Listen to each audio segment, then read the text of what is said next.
Hello and welcome to another episode of Reason at Large. I'm Craig Biddle. Today I want to address a question that was submitted by Jeff, who asks, what is your view of social justice? Is this a legitimate term? If so, what does it mean? If not, why not? This is a great question. Social justice is something we hear about all the time from the left in particular, and we rarely, if ever, hear a clear, concise definition of the term, so I'm happy to supply one. Social justice has its roots in the teachings of the Catholic Church, and it has been bolstered by the egalitarian philosopher John Rawls and similar philosophers. So it's sort of got one foot in religious teachings and another in secular egalitarian ideology. But if you search around the various articles and websites and books and speeches where people are calling for social justice, you will find that no one gives a clear, concise definition of this term. They use the term and they make it sound all warm and fuzzy, and then they move on to advocate something on the basis of this term. And as we'll see, they invariably are advocating some form of forcible redistribution of wealth. But no one will define social justice. They just use it. You'll get some vague sort of fuzzy definitions like social justice is the idea that everyone has dignity because he's a human being and things like that. But you won't find an actual concise, genus differentia kind of definition that spells out exactly what this thing is. So I will provide, toward the end of this video, a clear, concise definition of the term. But to get there, let's begin by looking at some relevant facts. Now, the first and most obvious relevant fact about social justice that we need to consider is, what is the meaning of justice? What is justice? Somehow justice is mashed into this idea of social justice. So what does justice mean? Well, justice is the act of judging people rationally according to the available and relevant facts and treating them accordingly as they deserve to be treated.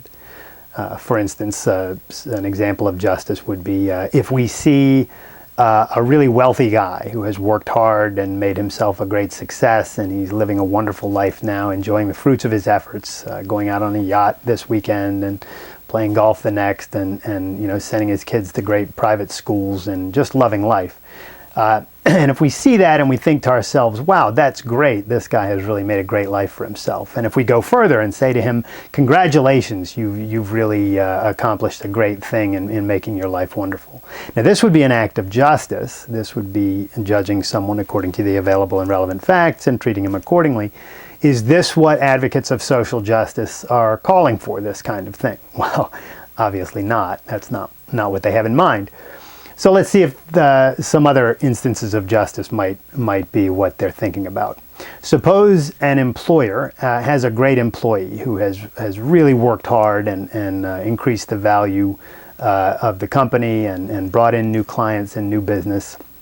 And so he wants to give her a raise. So he says, Amy, you've done a great job. Your wonderful ideas on these ad campaigns this year have really increased the bottom line for the company and brought us a lot of new customers.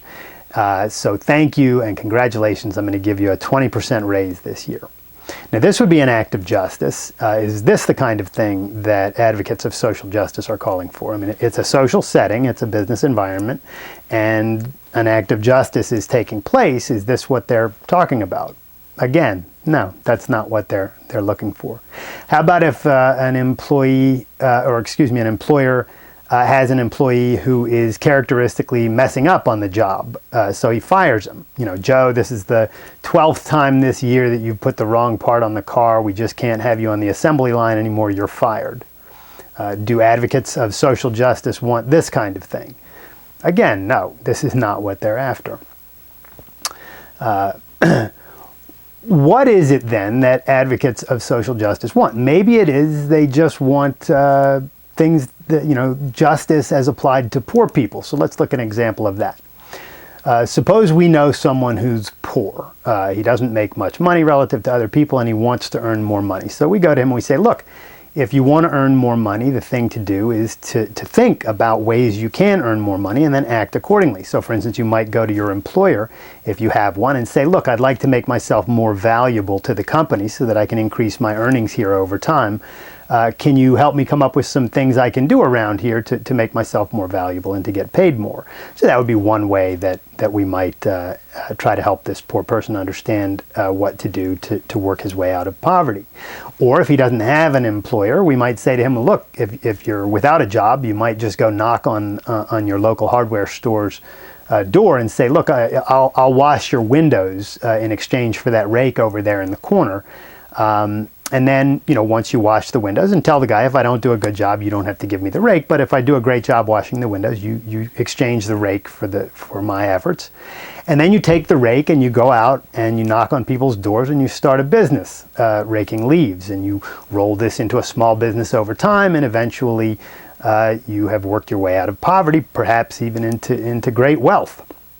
So this would be an act of justice on our part, taking an active-minded, willing person and trying to explain to him, what he might do to help himself out. And then suppose he did that and we went to him afterward, after he worked his way out of poverty and into riches, and we said, congratulations, you've done a great job working your way out of poverty. You've really pulled yourself up by the bootstraps and achieved the American dream. Good for you. So this would be another act of justice, us granting him what he deserves in recognition for his great accomplishment. Is this what advocates of social justice have in mind? No, this is not what they're talking about. So what exactly are they talking about? Well, again, if you go read the articles that they write and listen to the speeches that they give, the people who use the concept of social justice, that use this idea, are invariably calling for the government to forcibly take money from people who have produced it, or to take wealth from people who have produced it, and give it to those who did not, or who have not produced it. So for instance, they're constantly calling for more welfare programs or expansions of existing welfare programs, more food stamp programs, expanded benefits for Medicare and Medicaid and the like. They're constantly calling for an increase in the minimum wage by law. So whatever the minimum wage laws are at any given time, they're insufficiently high. They need to be raised to what is called a living wage. The living wage is always higher than what the law says the minimum wage is now, because it's never enough. So, and this is always an urgent matter of social justice, that the minimum wage be raised to a living wage.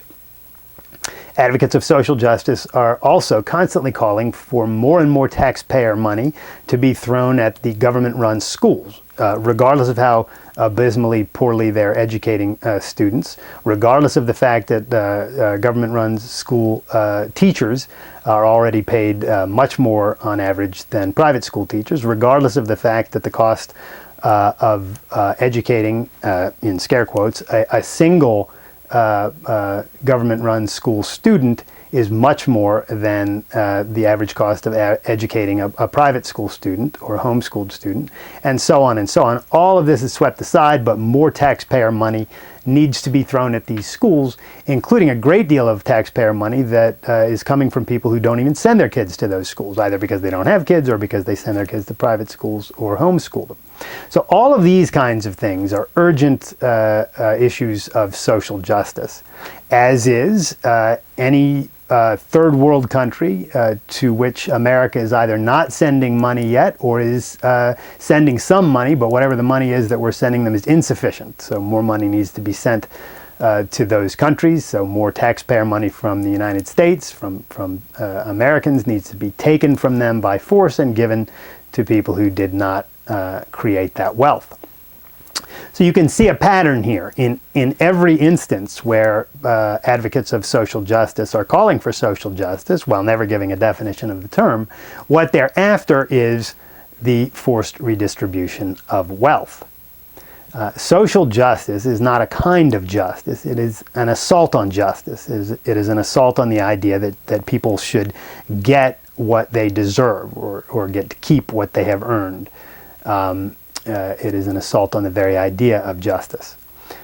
Social justice is what Ayn Rand termed an anti-concept. An anti-concept is an unnecessary and rationally unusable term that is designed to and intended to obliterate a legitimate concept in people's minds and replace it with an illegitimate concept. In the case of social justice, the idea is to obliterate the concept of justice, the idea that people should be judged rationally and treated accordingly and granted what they've earned, and to replace that idea in people's minds with the notion that forcible redistribution of wealth is moral. And the way that this works is by including the idea of justice in the package deal here, and an anti-concept is a kind of package deal, I'll say more on that in a minute. By including justice in this package, the anti-concept gets lent moral credence by this idea, and that helps to pull the wool over people's eyes and make them think that this is a good thing, this forced redistribution of wealth. So an anti-concept, as I said, is an unnecessary and rationally unusable term that is designed to obliterate a legitimate idea or legitimate concept in people's minds and replace it with an illegitimate notion. And it's a kind of package deal, but it's worse than a regular package deal because it's a package deal plus malice. It's a package deal that the word or the phrase has no legitimate meaning whatsoever. It is designed specifically to destroy something good. A regular package deal, say selfishness, is an idea, a concept into which sometimes people mix things that don't belong together in there. So you take Bernie Madoff and mafia type people, and you take Bill Gates and Steve Jobs type people, and you mash them into the idea of selfishness. And you say, yeah, all of these guys are selfish because they're all going after what they want. But that's a non-essential characteristic, that they're all going after what they want, because these people are going after what they want in two completely different ways.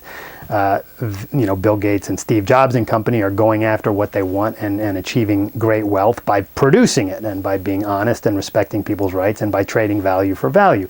And people like Bernie Madoff and mafia types are doing exactly the opposite. They are not producing values, they're stealing values. So these are different kinds of things in reality, and they don't belong under the same concept. But in a regular package deal like selfishness, the term itself is perfectly legitimate. Selfishness does mean something. It means it means going after your own self-interest, pursuing your own self-interest, and it applies to people who do that rationally, because that's the only way you actually can pursue and achieve your self-interest, is by being rational, by being honest, by respecting rights. Which is why Bill Gates and company live great lives, and Bernie Madoff and company live miserable lives. So they don't belong together, but the concept is legitimate. It belongs on the side of the honest producers. In the case of an anti-concept, which is a specific kind of package deal, it's a package deal that has in which the term used has no legitimate meaning or use whatsoever. The phrase social justice has no referent in reality unless we want to define it this way. So the only legitimate definition of social justice is to identify it as a specific kind of anti-concept.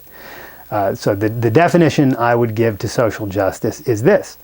Social justice is the anti-concept that employs the concept of justice in order to gain moral credibility, and then obliterates the concept of justice in people's minds and replaces it with the idea that the forcible redistribution of wealth is moral. That would be a legitimate definition of social justice, the genus being an anti-concept and the differentia being the rest of that. And that is what social justice is. Now, because advocates of social justice never will define this term, they just use it assuming that they can get away with it because it sounds all warm and fuzzy having that word justice in there. We should not only bear in mind the actual meaning of this term ourselves when we hear it, but we should inform the users of social justice and the advocates of social justice that we know exactly what the term means and we can define it for them. And we should define it for them so that they know that we too know what they are talking about and what they are calling for.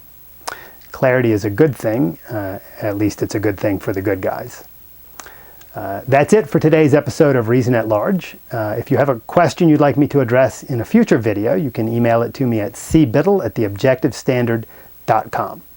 Thanks for tuning in and have a great day.